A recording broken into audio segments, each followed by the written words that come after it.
Good day, brothers. Today, we look at Boethius. No? So, we begin with Boethius's treatise on the Hebdomades, a short text that became a cornerstone for medieval metaphysics and for later theological language about creation and even God. The guiding question is stark. It basically asks, how can substance be good simply by existing while not being substantial goods? That is, not being goodness itself. This question matters for seminarians because it guards two truths at once. Creation is really good, and yet God alone is goodness itself. If we blur either side, we either denigrate creation or collapse creation into divinity. Boycius writes to John the deacon in response to a request from their weekly philosophical meetings, his hebdomades. He warns John that what follows is deliberately compact. Some truths are commonly grasped, but others require training. And without training, people mock what they don't understand. So chooses a disciplined method. He will lay down principles first, then reason carefully from them like a geometer. To prepare us, he distinguishes common conceptions of the mind. Some are universal axioms. Any sane mind grants once understood. Others are learned axioms that becomes evident only after intellectual formation. That distinction is already a pastoral lesson. Theology requires charity, but it also requires intellectual formation, so we don't treat mysteries with sloppy concepts. Then, Boethius gives a set of foundational rules, axioms about being, participation, simplicity, and predication. The key early distinction is between being and that which is. Being, considered in itself, is not a particular thing. That which is a thing that has received being. From there, he clarifies participation. What already exists can participate in something. Being itself doesn't participate because participation presupposes an already existing subject. These rules will become the tools that let him solve the puzzle without falling into contradictions about creatures and God. Boyce's title is doing more than introducing a reading. It states the precise metaphysical puzzle that will drive the whole argument. How substances are good in that they are, although they are not substantial goods. Boethius, in his treatise on the Hebdomades, in medieval philosophy, that phrasing matters. Good is not merely a moral complement, but a metaphysical term tied to being. The good as what is desirable, what things tend toward. So the question immediately situates us in a world where ethics and metaphysics interlock. For seminarians, the Christian pressure behind the problem is obvious. We confess that creation is good in Genesis, yet we also confess that God alone is the first good. Goodness not received, not participated, but identical with his being. The title paradox warns against two errors. One, treating creaturely goodness as fake, as if only God is good and creatures are basically neutral. Or two, treating creatures' goodness as the same kind of goodness God has, which would blur creation and creator and creature. The title also signals Boyce's style. He's going to answer the question as a philosopher by conceptual distinctions. Medieval thinkers inherited from Boethius the conviction that faith seeks understanding, and that understanding requires precision about terms like being, substance, participation, and good.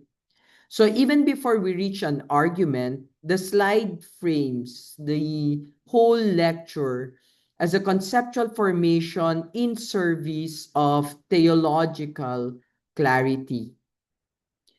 A letter to John the deacon. We set the literary and pedagogical setting. Boethius writes to John the deacon to clarify a difficult question raised in their weekly discussions. That context matters because it shows the treatise is not a detached textbook chapter but an answer to a real intellectual need inside the community of inquiry. Medieval philosophy often grows out of disputation, correspondence, and a classroom-like debate, and this is a window into that culture. Boethius's warning that the topic is obscure is not an apology. It is a claim about method. He expects the reader to move slowly, accept provisional steps, and track distinctions carefully. In seminary formation, this is a model. Serious theology requires the discipline to be taught by the text rather than forcing the text to flatter our intuitions. This also emphasizes the central puzzle again. Substances are good simply by existing, yet they are not substantial goods. The phrase substantial goods in this tradition implies goodness that belongs to the very substance by identity, not as received. So the slide quietly sets up later distinctions. Goodness can be essential in one way, rooted in being, without being identical to the thing's substance. Finally, the fact that John is a deacon is not accidental in a seminary discourse. Boethius is addressing a cleric who is intellectually engaged. The medieval ideal is not pastoral versus intellectual, but a union. The cleric should be capable of metaphysical clarity so that preaching and doctrine do not rest on muddled concepts. Let's look at common conceptions of the mind. Boethius's distinction between universal and learned common conceptions is a miniature epistemology. Universal conceptions are self-evident once understood, like basic arithmetic or logical axioms. They are common because the human intellect naturally assents to them when their meaning is grasped. This is important because it grounds philosophical argument in something more stable than opinion. Learned conceptions, by contrast, are not arbitrary insider claims. They remain rationally compelling, but they require training, like the notion that incorporeal realities aren't in a place the way bodies are. Medieval thinkers will later use this to explain why metaphysics is both accessible because it uses reason and difficult because it requires conceptual purification.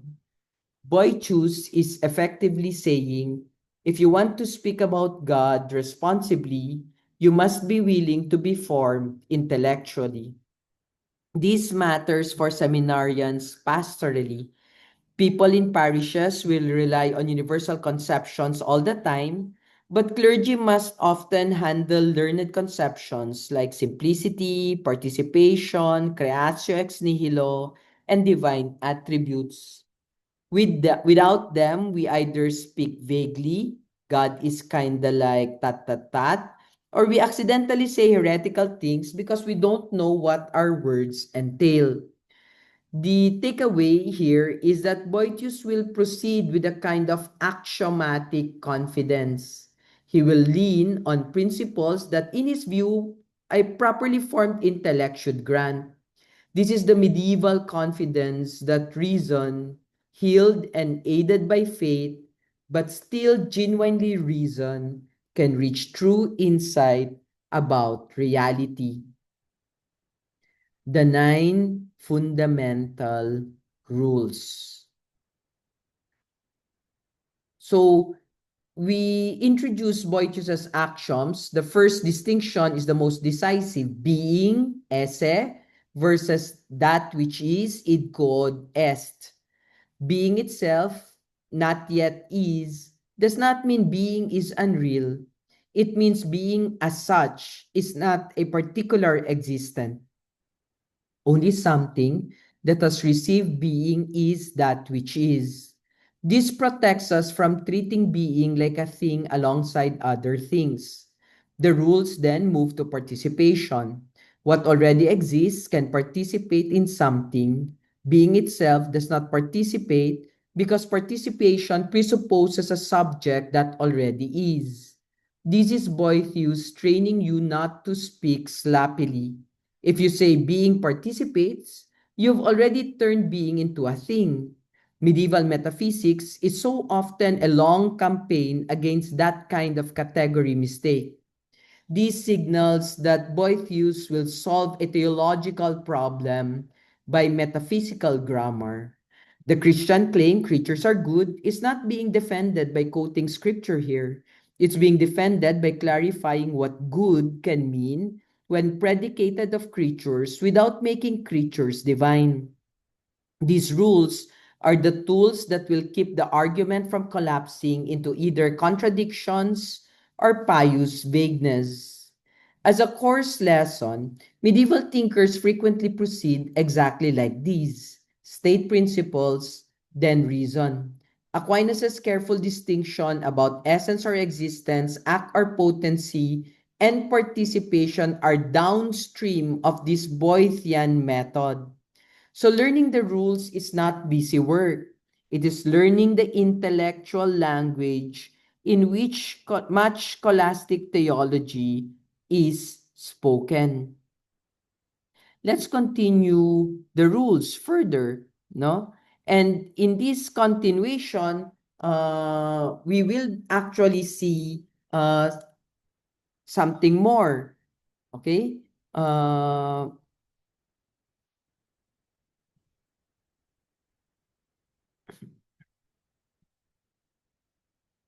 So, this slide continues the axioms with special emphasis on double participation and simplicity. Double participation means a thing participates in being so that it exists. Once it exists, it can participate in other determinations so that it is something particular. This is a disciplined way of saying existence is foundational, and all other properties presuppose that the thing is in the first place.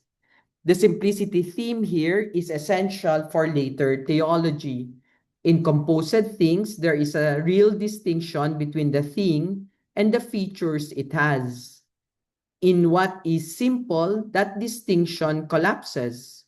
Boethius is preparing the claim that God, if he is the first good, must be simple, not a bundle of properties, not good and powerful and wise as separate add-ons, but goodness itself and so on. The creature, however, is composite. It has goodness, it is not goodness. The rules also quietly introduce the logic that will drive the argument.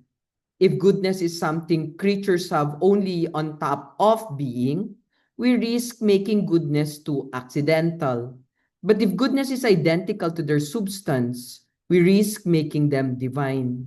The only way forward will be to show a middle path. Goodness belongs to creatures as rooted in their being, but their being is received and not so identical with goodness itself. Finally, this slide will equip seminarians to avoid a common modern confusion treating existence as just one more property. Boethius is saying existence is not just like color or size, it is the enabling act for everything else. This prepares a properly metaphysical sense of why creature is a gift and why dependence on God is not only one relation among others, but the deepest relation a creature actually has. Now the treatise reaches a crisis. Everyone agrees, especially the learned, that things tend towards the good, and whatever tends towards something does so because it is in some way like it. So if everything tends towards the good, everything must be good in some sense. But how? Boethius forces two options here. Either things are good by participation because they receive goodness as something they have, or they are good by substance. Their very being is goodness. If we choose participation, Boycius compares goodness to whiteness.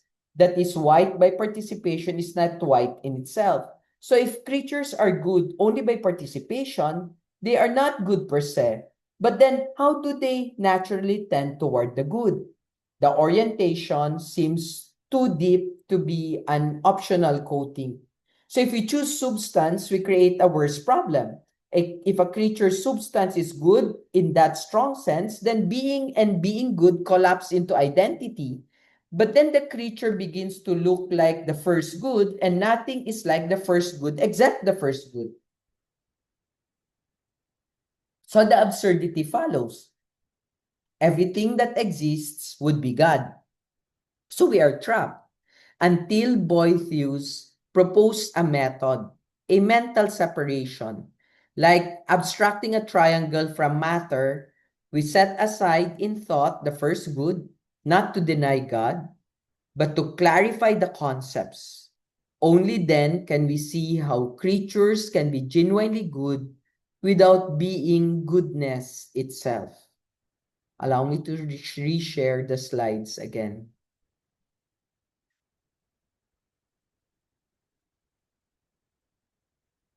How are things good? So we state the argument starting point. Things that are good. Everything tends towards the good. Everything tends toward its like. Therefore, things that tend towards the good are themselves good. Boethius is using a classical teleological premise here. Desire reveals nature. So if a thing is ordered toward the good, it must have some real affinity with goodness, not mere external coercion. The slide then formalizes the two options, goodness by participation or goodness by substance. This is not a causal either or, it's a diagnostic tool. Medieval disputation often forces a question into clear alternatives to reveal hidden assumptions. Boethius is about to show that both standard routes, if taken naively, explode. For seminarians, this teaches us how metaphysics protects theology. Without conceptual discipline, we might say creatures are good as a slogan. Boethius insists we ask, in what sense?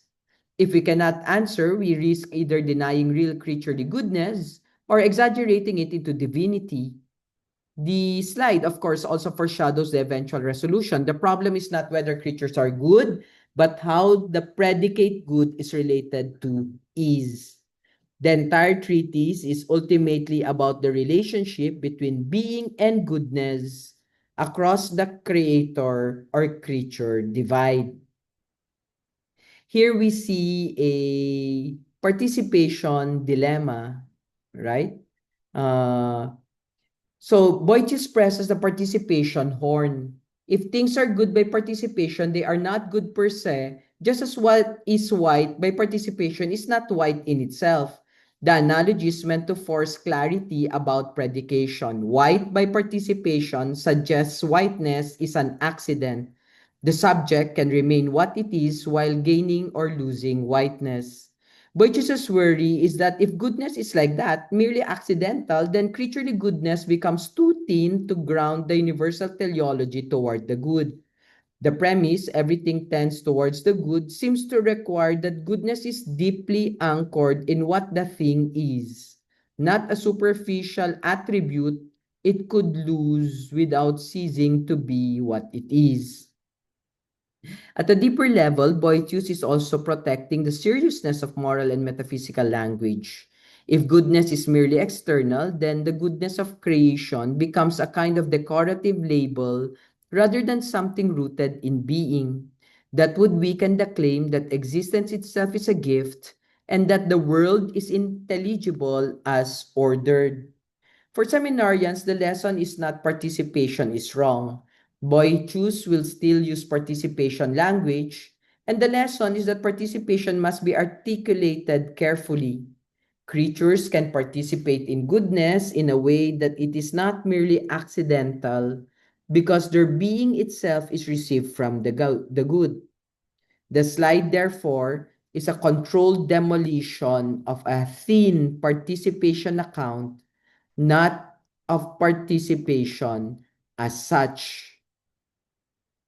Let's look at the substance dilemma. This slide turns to the second horn. If things are good by substance, their very what they are is good.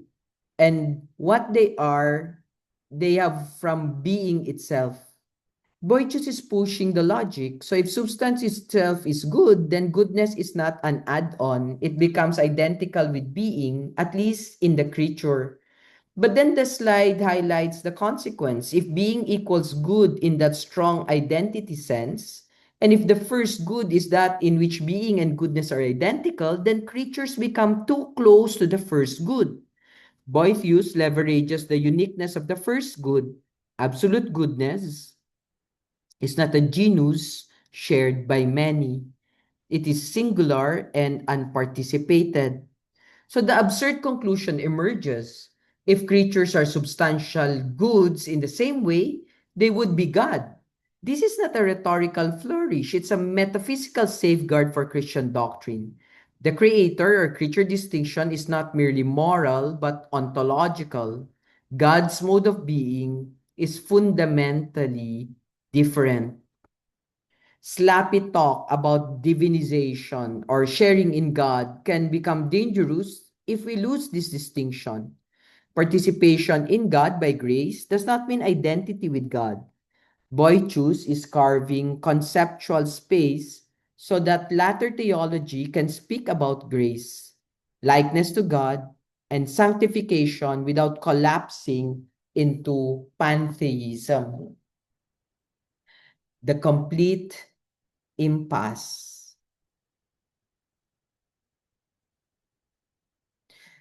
This slide names the stalemate plainly, neither participation nor substance works. Boethius has shown that the substance route collapses creation into God, while the participation route seems to contradict the accepted principles that things tend toward the good. The point is not despair, it is method. A genuine impasse proves we have not yet made the right distinction. Medieval arguments often use this aporia moment to compel intellectual humility. If both standard options fail, we can't just pick one by preference. We must revisit our assumptions, especially about the good, which means when applied to God, what in terms of what it means when applied to God and to creatures. The impasse is also spiritually instructive. Theology often hits apparent contradiction because we are trying to express a reality whose depth exceeds our first conceptual tools. Boethius is modeling a faithful intellectual response. Do not abandon the truths, refine your concepts until they hold both. This, for seminarians, this is also a good lesson in apologetics. When someone presses, if God is good and created the world, why isn't the world divine? Or if creatures are dependent as they are really good, Boychus shows the structure of a careful reply. The answer won't be a slogan. It will be a metaphysical clarification about the modes of goodness. Now let's look at the method of the solution. Uh, this slide introduces the key maneuver, mental separation of things that cannot actually be separated. The geometrical example is abstracting a triangle from matter, which illustrates legitimate intellectual abstraction. We can consider aspects of reality in isolation to understand them without claiming they exist in isolation. Boethius proposes to remove the first good to see what follows about created goodness. This is not atheism by method, it is a controlled thought experiment. If we examine creatures as creatures, what can we say about their goodness without immediately collapsing them into the first good by careless identity claims? This slide's deeper point is that philosophy needs intellectual operation suited to its objects. God is not one more item in the world. So the way we reason about God and creatures cannot simply treat both as members of a common class. Mental separation helps us see which predicts predicates apply essentially and which apply by dependence and which apply analogically. For seminarians, of course, this is also an indispensable tool. In theology, you constantly abstract nature and grace, essence and existence. Christ's two nature, the sacramental sign, and the rest. Boethius is showing that abstraction is not a betrayal of mystery. It is a disciplined way of approaching it without confusion. Now, what you need to understand is how Boethius breaks the impasse by discovering a distinction. It is one thing that substances are good and another that they are. In creatures, goodness and being are linked but not identical. Consider one and the same substance described as white, heavy, round, and good. If all these were simply identical with the substance, then the properties would collapse into one another. Whiteness would be heaviness, nonsense. So in composite beings, to be and to be such and such differ. Likewise, to be and to be good differ conceptually. Then Boychus asks us to imagine a reality that is only good, with no other features, no composition. Such a reality would not be a normal thing among things, it would be a principle. And Boethius identifies that with the first good God, who is simple. Creatures cannot be that. They are composite and dependent, and they exist only because the first good wills them. So the resolution becomes clear. Creatures are called good because their being comes from the will of the good. The first good is good in that it is. Being and goodness are identical. Secondary goods are also good, but are deriving their very being from the first good. Thus, they are good in that they are, yet not substantial good in the unique way that God is. Let me restore my slides so that you don't see me and you do not get more confused, because this is something you have to watch over and over again because it's confusing indeed.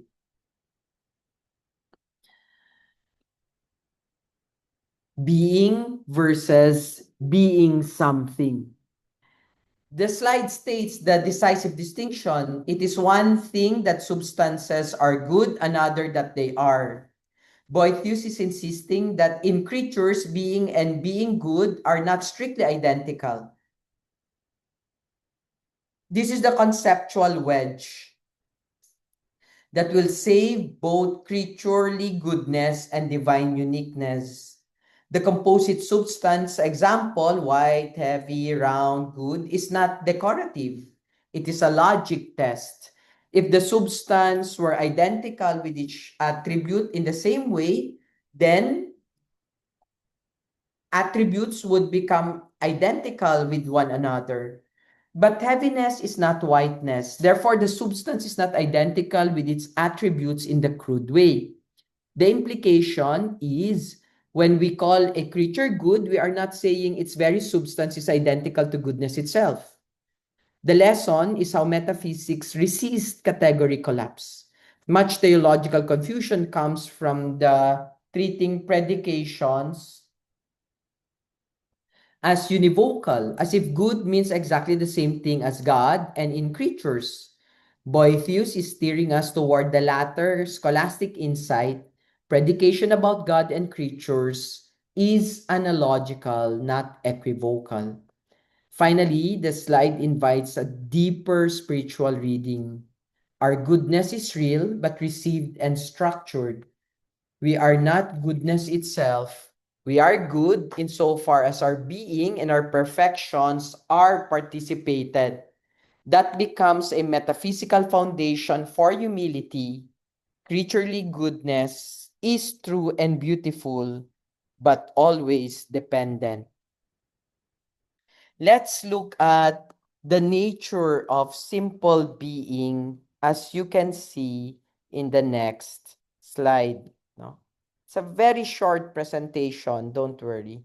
The nature of the simple being.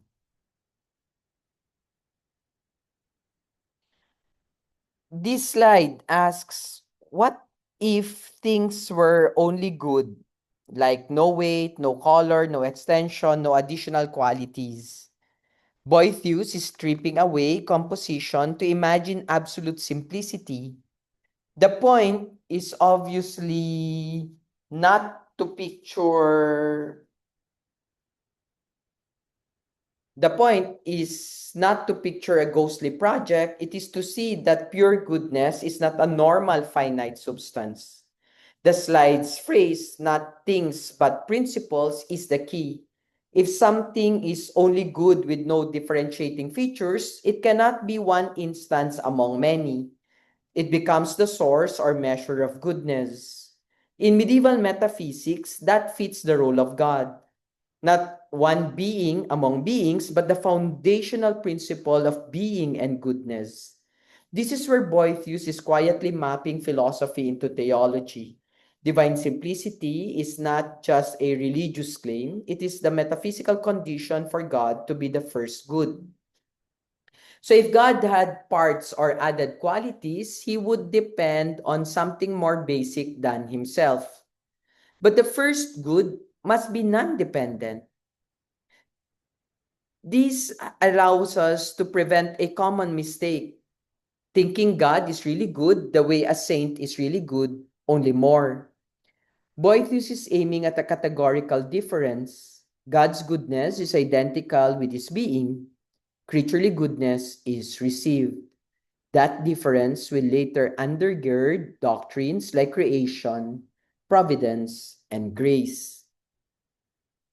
Let's look at the will of the good.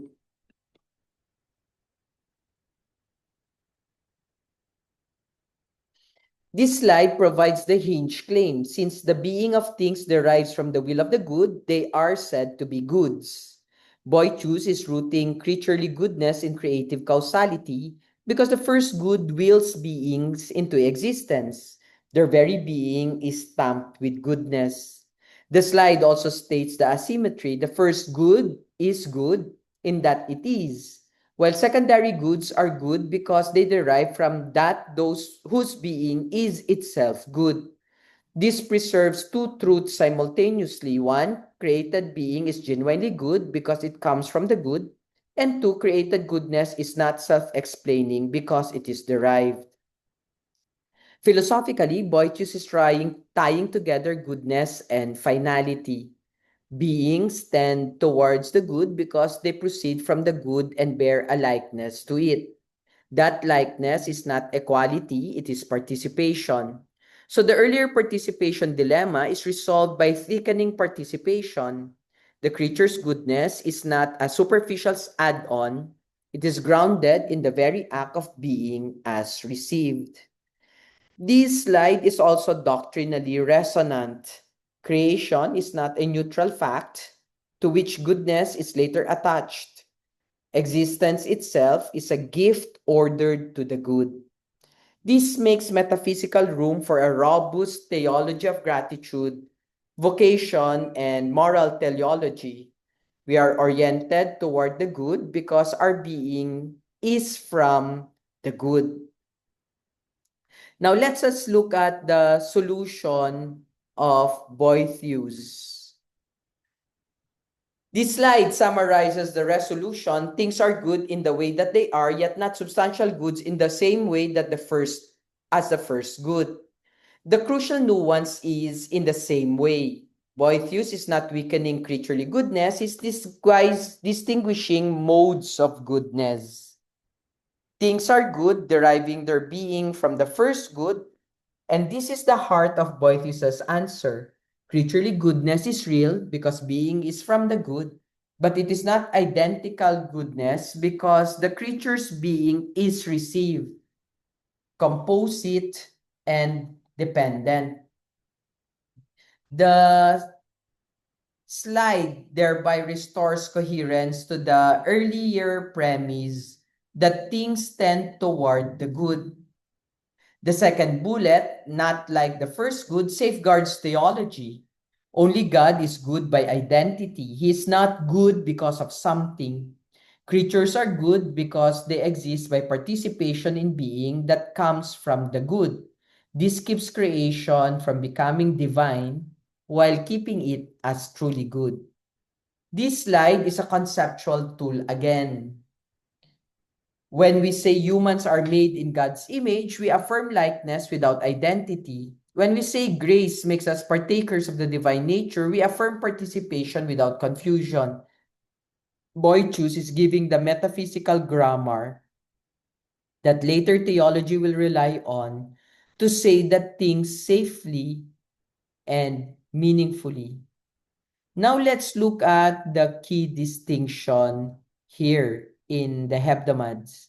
The slide crystallizes the difference between the first good and the secondary goods.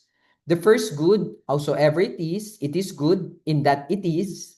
Its being and its goodness are absolutely identical. That is divine simplicity stated in the language of goodness. God does not have goodness, He is goodness.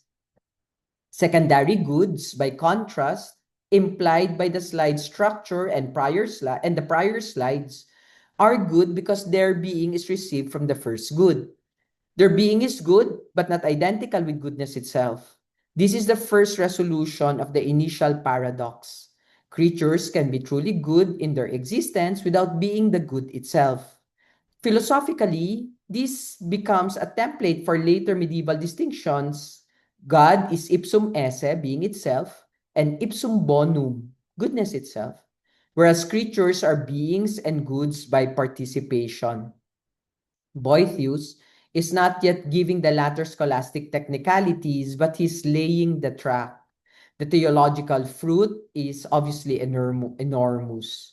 You can affirm the goodness of creation without embarrassment because existence is from the good. You can also defend worship as uniquely due to God because only God is goodness by nature.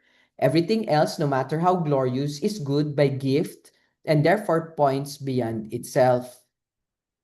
To close, we need to pay attention again on how Boethius completes the thought experiment and returns us to the real world where the first good is not removed but recognized as the source of all creaturely being and goodness. Once we restore the first good, we can coherently creatures are good because their being flows from the good. Yet they remain creatures, composite, dependent, and distinct from God. That is the metaphysical foundation for Christian praise. We bless God for creation's goodness precisely because it is not God, but a real participation in His generosity. It's almost dark in the clinic, so I will go back to. So here you see the thought experiment is completed and the slide is unfinished. So even in this brief opening line, once the first good is taken away, this slide signals a return from abstraction to full metaphysical context. Boethius used removal only as a method of clarification. Now the argument must be reintegrated with the truth that the first good exists and is the cause of creaturely being and goodness. The completion matters because it prevents a misunderstanding. The solution is not that creatures are good on their own in a sealed off metaphysical universe. Rather, their goodness is intelligible precisely as derived. They are good in that they are being that they are because their being is from God. The thought experiment was a ladder. Now that we've climbed, we don't pretend the ladder is the destination. This last slide is a reminder about method. We sometimes bracket, distinguish, and abstract to avoid confusion, but we always return to the whole. Distinctions serve contemplation, they do not replace it. Boethius's final posture is not skepticism, it is the clarity that supports worship. Creation is truly good, and its goodness is a sign of the first good. Thank you very much for listening. Please, from here, read the Hebdomad's text and read it closely and try to see the ideas that I shared to the class. Thank you very much.